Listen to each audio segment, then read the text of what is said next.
నువ్వు చేయాల్సింది ఒక్కటే తమ్ముడా. దేవుడు అంటాడు నువ్వే నడవాలి, ఇదంతా మొదలుపెట్టి అంటాడు. మన వ్యవహారం ఎట్లుంటుందంటే, ఏదో దున్నపోతుని గురించి ఓ సామెత చెప్తారు. ఏదో చెరువు కట్టెక్కిందంట, కంబల్ చెరువు, ఏదో కంబల్ చెరువు కట్టెక్కి దున్నపోతు గుండె పగిలి చచ్చిందంట. ఎందుకు గుండె పగిలి చచ్చిందంటే, ఆ కట్ట మీద నిలబడి ఆ లోతట్టు పొలం అంతా చూసి, వయమ్మ ఇదంతా నేనే దున్నాలా అని ఆ దున్నపోతు గుండె పగిలి చచ్చిందంట. మనకు కూడా గుండె జారిపోతుంటుంది. మనకు ముందున్న భక్తులు వెళ్ళిన తీరు కావచ్చు, ఏసేయబడ్డ బాధలు కావచ్చు, విశ్వాసాన్ని బట్టి భక్తులు పొందిన శ్రమలు కావచ్చు, వాళ్ళు ఎదుర్కొన్న పరీక్షలు కావచ్చు.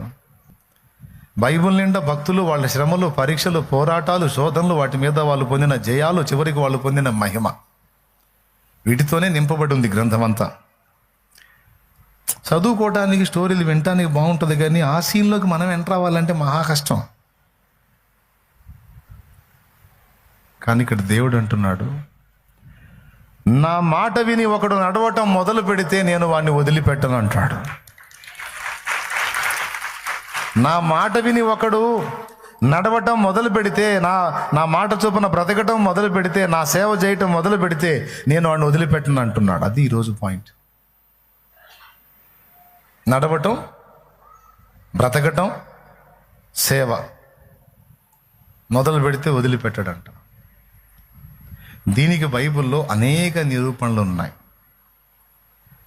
అబ్రహామును అన్నాడు, నీవు లేచి నీ తండ్రి ఇల్లు విడిచి నేను నీకు చూపించబోవు దేశమునకు వెళ్ళు, అక్కడ నిన్ను గొప్ప జనముగా చేసి నిశ్చయముగా నిన్ను ఆశీర్వదింతును, నీ వలన భూలోకములోని ప్రజలంతా కూడా ఆశీర్వదించబడేటట్టు ఆశీర్వాద కారణంగా నిన్ను చేస్తాను, నిన్ను ఆశీర్వదించే వారిని ఆశీర్వదిస్తాను, నిన్ను దూషించే వారిని శపిస్తాను, నువ్వు లేచి వెళ్ళు అన్నాడు. వాగ్దానం గట్టిగానే ఉంది. ఎక్కడికి వెళ్ళాలి? అడ్రస్ చెప్పలా.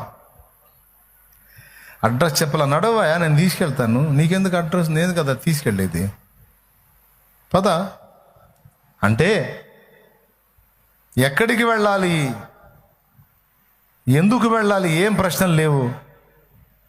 దేవుడు చెప్పాడు. అబ్రహాము దాన్ని నమ్మాడు.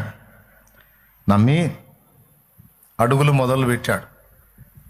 మీరు గమనించండి, అనేక చోట్ల అబ్రహాము అడుగులు ఇరుకులో పడ్డట్టు ఉన్నవి, కానీ అక్కడెల్లా కూడా దేవుని జోక్యముతో అన్నిటి నుంచి విడిపించబడి నిజముగానే ఆశీర్వదించబడ్డాడు. భార్యను ఎత్తుకొని పోయాడు ఫరో, భార్యను ఇంకొకటి ఎత్తుకొని పోయాడు. మళ్ళీ అదే పని అక్కడ. దరిద్ర వ్యవహారాలు. ఫరోగాడు ఆ పనే చేశాడు, అబీమెలెకు అనేవాడు ఆ పనే చేశాడు.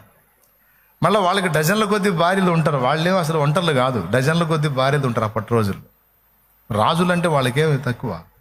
సొలొమోను రాజు అయితే 1000 మందిని చేసుకున్నాడు.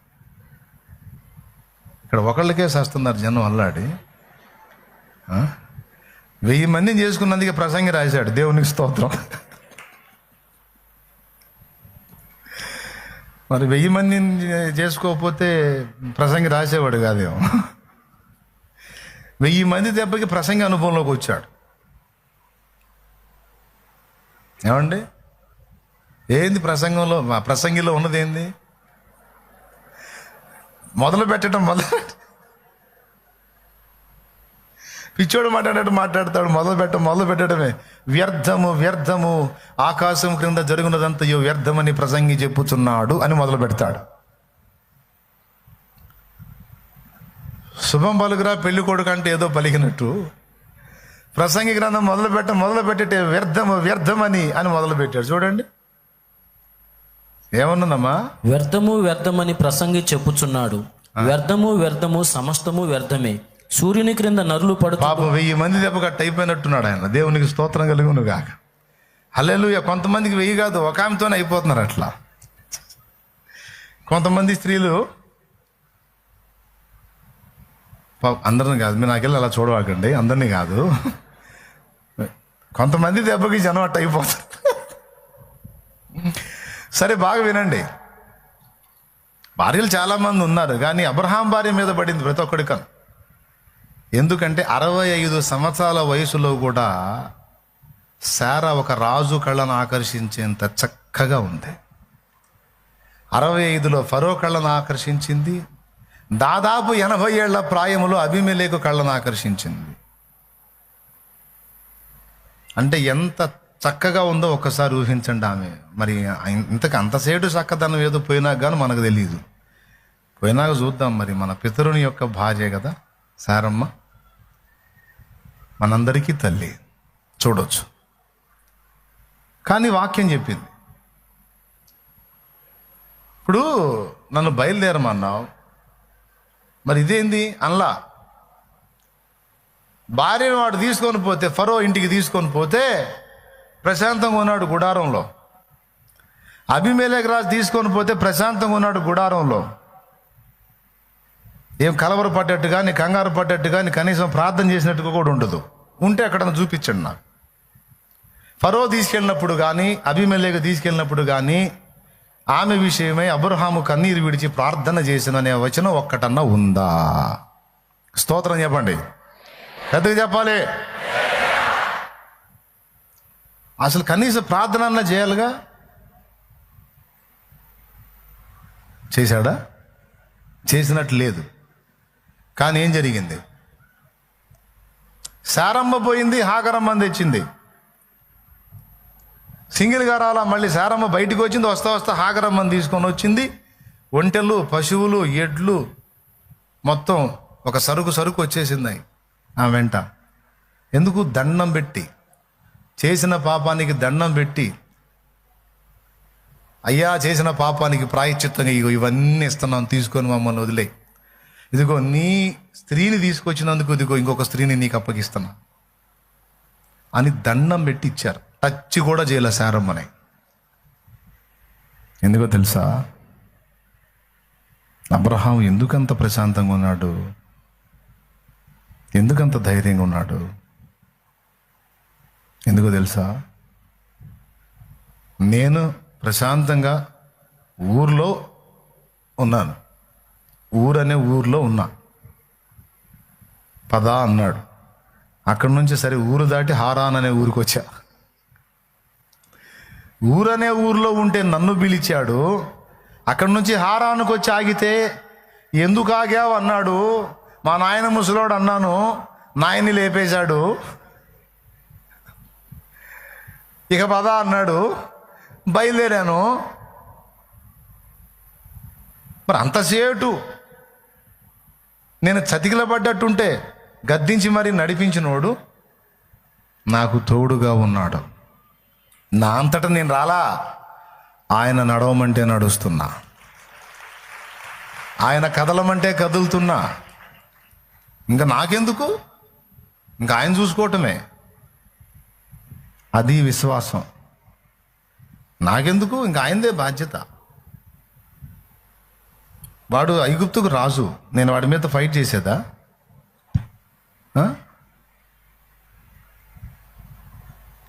వీడు గెరారు రాజు, ఈ అబీమెలెకు, వీడితో ఫైట్ చేసేదా? రాజులతో తలపడేదా? ఏం చేసేది నేను? నన్ను కదలమన్నోడే చూసుకుంటాడని కదలకుండా కూర్చున్నాడు. విశ్వాసం ఏం చేసిద్దంటే కలవరానికి, ఆందోళనకి, గందరగోళానికి, గడబడికి గురి కాదు.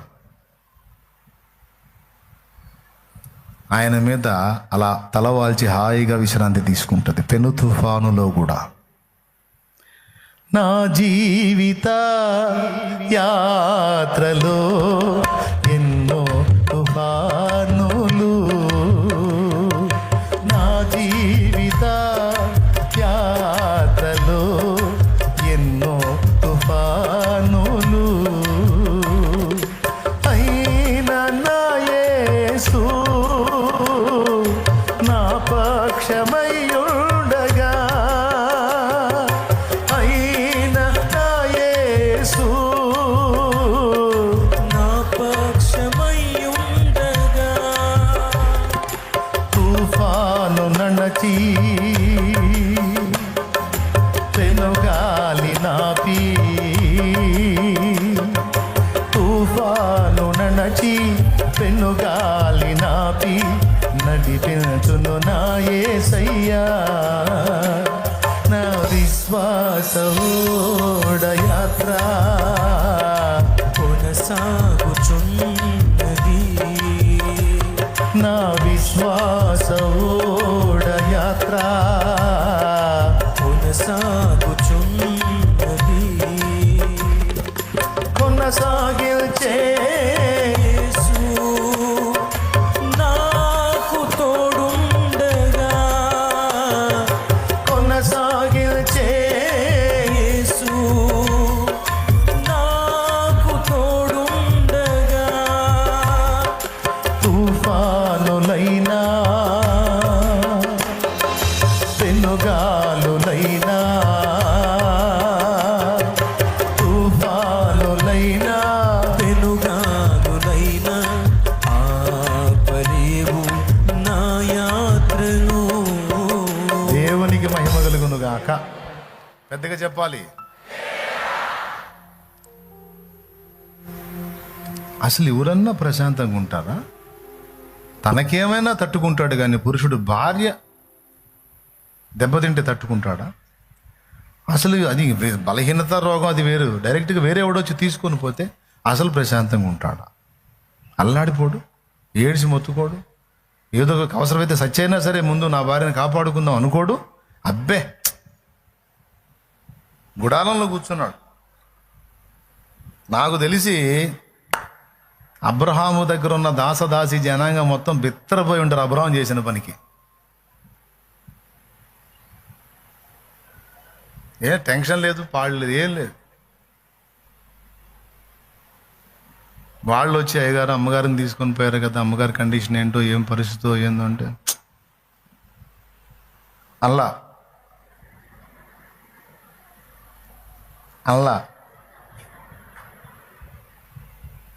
ఏం చేద్దాంరా, కర్మ అల్లా.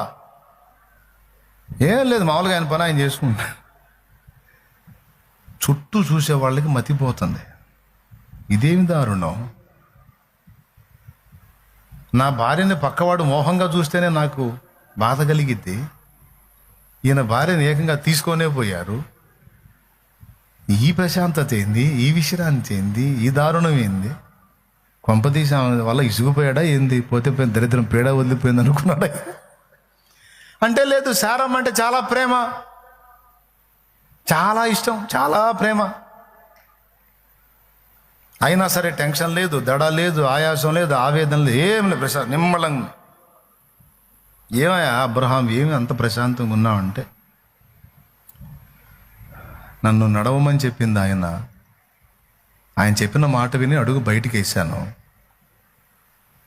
ఆయన మాట చొప్పున నడక మొదలుపెట్టాను కనుక బాధ్యత అంతా ఆయనదే. నేను నా ఇష్టం వచ్చినట్టు నడవట్లా, ఆయన మాట చొప్పున అడుగు బయటికి వేసా. ఇక్కడ రెస్పాన్సిబిలిటీ నాది కాదు. నాకైనా, నా భార్యకైనా, నా దాసదాసి జనాంగమునకైనా, ఎవ్వరికైనా పిలిచినవాడు, నడవమన్నవాడు ఎవరైతే ఉన్నాడో ఆయనదే రెస్పాన్సిబిలిటీ. బాధ్యత ఆయనదే.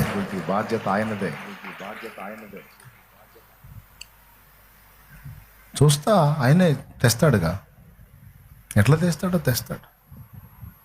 నడవమన్నాడు, అడుగు బయటికి వేసా, చూస్తా.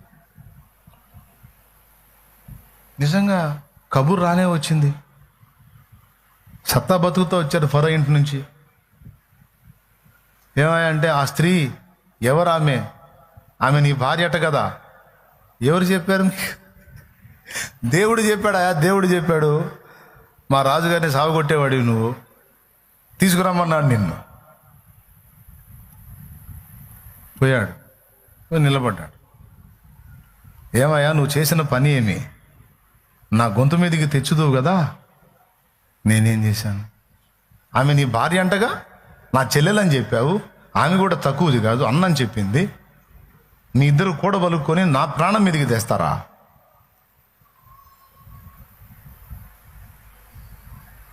మీకెట్లా తెలిసింది? ఎట్లా తెలిసిందంటే, ఎవరు నీకు తోడై ఉన్నాడో ఆ దేవుడే నాతో మాట్లాడాడు. ఆయనే నాతో మాట్లాడాడు. చచ్చి బతికా. ఆమె అడుగు పెట్టింది ఇంట్లో ఎవరికి మనశ్శాంతి లేదు, ఎవరికి బాగలేదు. మరి ఊరుకున్నారు మరి పక్కోడి వస్తువులు ఏమండి, పక్కోడు ఖాళీ కొంది ఒట్టి కొంది ఊరుకుంటాడు ఆ దేవుడు. దురాశ గర్భమును ధరించి పాపమును కనగా పాపం పరిపక్వమై మరణాన్ని గంటది. కానీ ఇక్కడ సామాన్యుడి భార్యని కాదు వాళ్ళు తీసుకెళ్ళింది, ప్రవక్త భార్యని. దేవుడు ఎవరిని నడవమని పిలిచాడో అతని భార్యని. ఇక్కడ అబ్రహాము విశ్రాంతిలో ఉంటే రిస్క్ దేవుడు చేస్తున్నాడు. అబ్రహాం పోయి మాట్లాడలా ఫరోతో, అబ్రహాం పోయి మాట్లాడలా అబీమెలెకుతో. మాట్లాడితే వాళ్ళు వినరు, దేవుడే మాట్లాడాడు. ఆమె విషయమై నీవు చచ్చిన వాడవు సుమి, అతడు నా ప్రవక్త, నీ కోసం ప్రార్థన చేస్తాడు, నీకు వచ్చిన రోగం పోయిద్ది, పిలిపించు, అతన్ని పిలిపించు.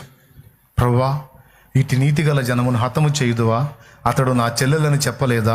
ఈమెయు అతడు నా అన్న అని చెప్పాను, నాకు తెలియకయే ఇది చేసి తిని. అవును, నువ్వు ఎరుగకయే చేసి తివని నేను ఎరుగుతును, అందుకే ఆమెను నీవు ముట్టకుండా నేను అడ్డగించి తిని అన్నాడు. ఈ స్టోరీలు రెండు ఆదికాండం 12లో ఒకటి ఉంటుంది, ఆదికాండం 20లో ఒకటి ఉంటుంది. ఇంటికి పోయి చూసుకోండి, భలే ఉంటాయి.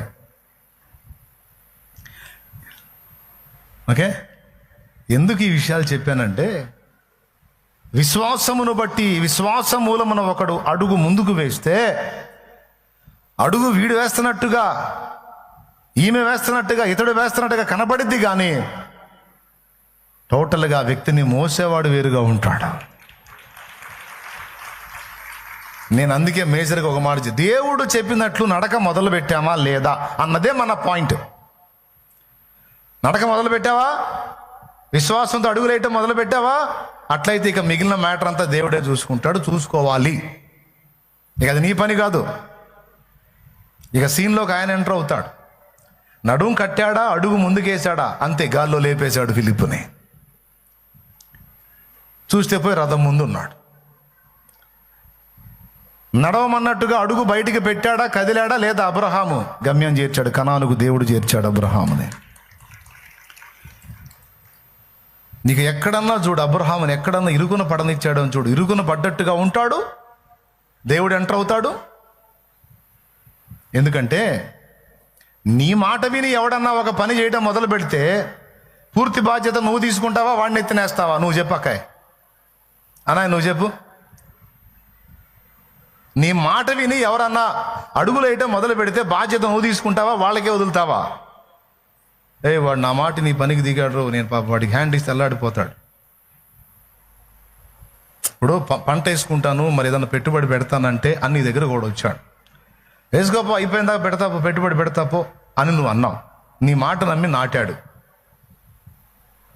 ఇక తడవకోసారి, అయ్యా డబ్బులు అవసరమైన, మందు కొట్టాలి, బలం వేయాలి, నీళ్లు కట్టాలనుకుంటే తడవకోసారి వస్తున్నాడు, పద్దాక లేదు బా అని నీ వాళ్ళు అన్నారు వాన్ని. అప్పుడు నువ్వేమంటావు? గవర్నమెంట్ నేనే వానికి చెప్పింది, నా మాట నమ్మి పాప వాడు నాటేసుకుని మొక్క లేచింది, భలే పనేనే, ఇయ్యాల్సిందే అని తనకి కష్టంగా ఉన్నా సరే మాట అన్నందుకు ఇస్తాడా ఇవ్వడా? నువ్వు ఇస్తావా ఇవా? నీకు అర్థం కావట్లేదా? తెలుగేనా నేను మాట్లాడుతుంది? ఇస్తాను అని అనలే. ఒకవేళ నువ్వు ఎగ్గొడతావేమో నమ్మించి, నీకు ఆ బుద్ధి ఉందేమో, కానీ దేవునికి ఆ మనస్సు లేదు. దేవుడు తప్పకుండా సహాయం చేస్తాడు. ఎందుకు సహాయం చేస్తాడు అన్నదానికి కారణాల్లో మొట్టమొదటిది, నిన్ను నడవమంది ఆయన కాబట్టి, నిన్ను పిలిచింది ఆయన కాబట్టి, విశ్వాసముతో నువ్వు నడక అడుగులు వేయటం మొదలు పెట్టమని నీకు చెప్పింది ఆయన కాబట్టి, అక్కడ ఆయన మాటలో ఇరుక్కుపోయాడు. ఒకటి. రెండవది ఆయన మాట చొప్పున అడుగులు వేస్తున్న నీ మీద జరిగే అటాక్స్ ఏంటో ఆయనకు తెలుసు. నీ మీద జరిగే కుట్రలు, దాడులు ఏంటో మొత్తం ఆమూలాగ్రం ఎరిగి ఉన్నాడు ఆయన. ఈ రెండు కారణాలను బట్టి దేవుడు నువ్వు వదలమన్నా వదలడు నిన్ను. నువ్వు వదిలిపోవాయా ఇంకా నాకెందుకు నువ్వు అన్న వదలడు. నా మాట విని నువ్వు అడుగేశావు కదా, నిన్ను గమ్యస్థానానికి చేర్చిందాకా నీ చెయ్యి విడవను. యాకోబుతో అన్నాడు ఈ మాట, నేను నీతో చెప్పినది నెరవేర్చే వరకు నిన్ను విడవను అన్నాడు. అంటే అర్థమైంది, యాకోబు దేవుణ్ణి పట్టుకున్నాడా, దేవుడు యాకోబుని పట్టుకున్నాడా? ఎస్, దేవుని యందు విశ్వాసం ఉంచి నువ్వు దేవుణ్ణి ఎప్పుడైతే టచ్ చేశావో ఇక దేవుడు నిన్ను పట్టుకున్నాడు. ఇప్పుడు ఛాలెంజ్ నీది కాదు, దేవుడిది. అర్థమైందా? పని మొదలుపెట్టి సగంలో నువ్వు సర్దుకుంటావేమో, అది నీ దగ్గర ఉన్న బలహీనత, మన దగ్గర ఉన్న వెధవుతనం. అబ్బో ఏదో చేద్దాం అనుకున్నా కానీ కష్టంగా ఉందిగా ఇంక మానేస్తున్నాను అని మనం సర్దుకోవచ్చు. కానీ ఇక్కడ పని మొదలు పెట్టమని చెప్పింది దేవుడు. మధ్యలో మానేయటానికి నీకు బుద్ధి, నాకు బుద్ధి, సిగ్గు లేకపోవచ్చు, ఆయనకున్నాయి. ప్రభా నా వల్ల కాదు అంతపా, నా వల్ల కాదు నాయన, తట్టుకోలేను, భలే పని లేదు, నేనున్నాగా నడు. అంధకారమే తారి మూసిన నిల్దలే నన్ను కృంగదీసిన, అంధకారమే తారి మూసిన నిల్దలే నన్ను కృంగదీసిన, తన చిత్తం నెరవేర్చుతాడు, గమ్యం వరకు నన్ను చేర్చుతాడు. తన చిత్తం నెరవేర్చుతాడు, గమ్యం వరకు నన్ను చేర్చుతాడు. నడిపిస్తాడు నా దేవుడు, శ్రమలోనైనా నన్ను విడువడు. నడిపిస్తాడు నా దేవుడు, శ్రమలోనైనా నన్ను విడువడు.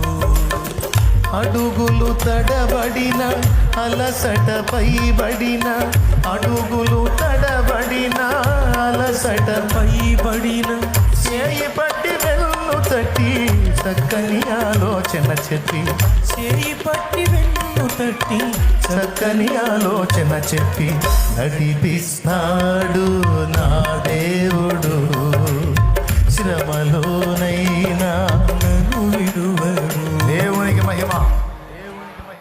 అయ్యా, విశ్వాసంతో నడక మొదలు పెడితే అబ్రహాముని ఇరుకును పడనిచ్చాడా? ఇరుకుల్లో పడ్డట్టుగా ఉన్నా అన్నీ దేవుడే మోశాడు, అన్నీ ఆయనే మోసాడు. ఒక మాటలో చెప్పాలంటే అబ్రహామును చంకనెత్తుకొని మోసినట్టు మోశాడు. వెలిచూపులకు అన్నీ పడుతుంది అబ్రహామే అనిపిస్తుంది, కానీ టోటల్గా అన్నీ మోస్తుంది, డీల్ చేస్తుంది మాత్రం దేవుడు. అబ్రహాం అన్న నిద్రపోయాడు కానీ దేవుడు నిద్రపోలా, మొర్దెకై నిద్రపోయాడు కానీ దేవుడు నిద్రపోలా, ఎస్తేరు నిద్రపోయింది కానీ దేవుడు నిద్రపోలా, పేతురు నిద్రపోయాడు కానీ దేవుడు నిద్రపోలా, దానియేలు నిద్రపోయాడు కానీ దేవుడు నిద్రపోలా. భక్తులందరూ నిద్రించిరి కానీ వారందరినీ పిలిచిన దేవుడు మాత్రం నిరంతరం మేలుకొనే ఉన్నాడు. ఈ మాట నేను మీకు ఎందుకు చెప్తున్నానంటే మీకు ధైర్యము కొరకు, విశ్వాసము కొరకు ఈ విషయాలు చెప్తున్నాను నేను. అర్థమైందా? నిన్ను పిలిచినవాడు నమ్మదగినవాడు.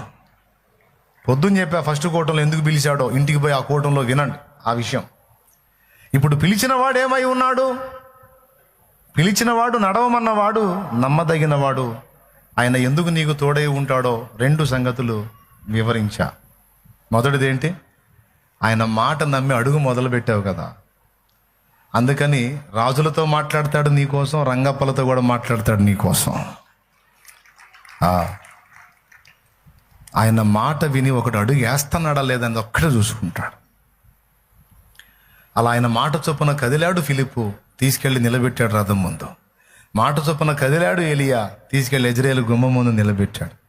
మాట చొప్పున కదిలాడు అబ్రహాము, తీసుకెళ్లి వాగ్దత్త భూమిని స్వాధీనం చేశాడు. అన్నట్టే అన్ని విధాలా ఆశీర్వదించాడు. ఆ విధంగా ఆయన మాట చొప్పున పని చేయడానికి, అడుగులు వేయడానికి, ప్రయత్నించడానికి ఎంతమంది పూనుకున్నారో అందరి అడుగులు కూడా ఇరుకును పడకుండా, జారి పడకుండా అందరినీ నిలబెట్టుకుంటూ వచ్చాడు ఆయన. ఈరోజు మొదటిగా నీకు చెప్తుంది ఏంటంటే, అమ్మా, ఏనాడు నా తండ్రిని తెలుసుకున్నావో ఆనాడు అయ్యా, ఇక నీ మాట చొప్పున నేను అడుగులయ్యా, నీ మాట చొప్పుననే నా బ్రతుకయ్యా, ఇక నువ్వు నన్ను ఎలా గమ్యానికి చేరుస్తావో నీ మీదే అనుకున్నానయ్యా. ఈ పెను తుఫాన్లు, ఈ ఆటుపోట్లు నా గుండెను గదిలిస్తున్నాయి. అయినా నేను నీ అందరి విశ్వాసాన్ని బట్టి ధైర్యం తెచ్చుకుంటున్నాను ప్రభు. దేవుడు కూడా అంటున్నాడు, అవునా, అట్లయితే నువ్వు ఆ విశ్రాంతిలోనే ఉంటావు, గమ్యం చేర్చే పని నాది. ఎప్పుడైతే నా మీద ఆనుకొని అడుగులేసావో ఇక చింత నాది, నీది కాదు. నిన్ను గూర్చిగా నేను చూసుకుంటాను. నా మీద భరోసా ఉంచి నువ్వు నెమ్మది కలిగి ఉండమనే మాట ఆయన ఈరోజు నీతో మాట్లాడుతున్నాడు. ఫస్ట్ ఏం చూసుకోవాలి నేను చెప్పాను, ఏం చూసుకోవాలన్నాను? ఆయన చెప్పిన మాట చొప్పున నడవడానికి ఇష్టపడ్డామా లేదా? మారు మనసు పొందాను, బాప్తిస్మం పొందాను, పరిశుద్ధాత్మ కొరకు కనిపెట్టి ప్రార్థన చేయమన్నాడు, చేశాను, ఆత్మను పొందుకున్నాను. తర్వాత సేవకు రాని పిలిచాడు, బయలుదేరి వచ్చాను. ఏమీ లేదు, చుట్టూ శూన్యం, కానీ నడవమన్నాడు. నడక మొదలుపెట్టాను. ఆ రోజు నుంచి ఈ రోజు దాకా ఒక్కరోజు కూడా వదలను నన్ను. నేనే ఎన్నో మార్లు ఆయన విడిచి దూరంగా పోయాను, కానీ ఆయన నన్ను విడవలేదు. ఎన్నో మారులు నే జారిపోయిన, ఎన్నో మారులు తొలగిపోయిన, ఎన్నో మారులు నే జారిపోయిన, ఎన్నో మారులు నే తొలగిపోయిన, ఎన్నడైనా నన్ను విడనాడక, ఎన్నడైనా నన్ను విడనాడక వెంబడించిన ప్రేమ, కృపలో దాచిన ప్రేమ, వెంబడించిన ప్రేమ, కృపలో నిలిచిన ప్రేమ, మరువలేదయ్యా నీ ప్రేమ, విడువలేదయ్యా, మరువలేదయ్యా నీ ప్రేమ విడువలేదయ్యా, మరువలేదయ్యా, విడువలేదయ్యా, మరువలేదయ్యా, విడువలేదయ్యా, మరువలేదయ్యా నీ ప్రేమ విడువలేదయ్యా. సేవకు వచ్చినప్పుడు కొంతమంది అపహాస్యం చేశారు. బతకలేక బడిపంతులని ప్రతి ఒక్కడు ఇది ఒక వేషం మరిగారు, ప్రతి ఒక్కరు పుస్తకం పట్టుకొని అడుక్కోవటం మొదలు పెట్టారని పిచ్చి మాటలు ఎల్లం మాట్లాడారు. కొంతమంది ముఖం మీదనే అవమానించారు, కొంతమంది హేళన చేశారు, చాలా ఇబ్బందికరమైన మాటలు మాట్లాడారు. మనసుకు కొంచెం గాయం కలిగినా పిలిచిన వాడికి తెలీదు, తెలుసుగా, వింటున్నాడుగా, ఆయన చూసుకుంటాడులే. దేవుడు అప్పటి నుంచి ఇప్పటిదాకా ఎలా తోడై ఉండి అన్ని ప్రతికూలతల్లో కూడా ఎంత బాగా నడిపించుకుంటా వచ్చి ఈరోజు ఈ మజిలీకి చేర్చాడో మీ కళ్ళ ముందు స్పష్టంగా కనపడుతుంది. అబ్రహాము ధైర్యమేదో, నోవహు ధైర్యమేదో, హనోకు ధైర్యమేదో, పేతురు ధైర్యమేదో, పౌలు ధైర్యమేదో, నా ధైర్యం కూడా అదే, నీ ధైర్యం కూడా అదే అయి ఉండాలి. ఎంతమందికి అర్థమైంది?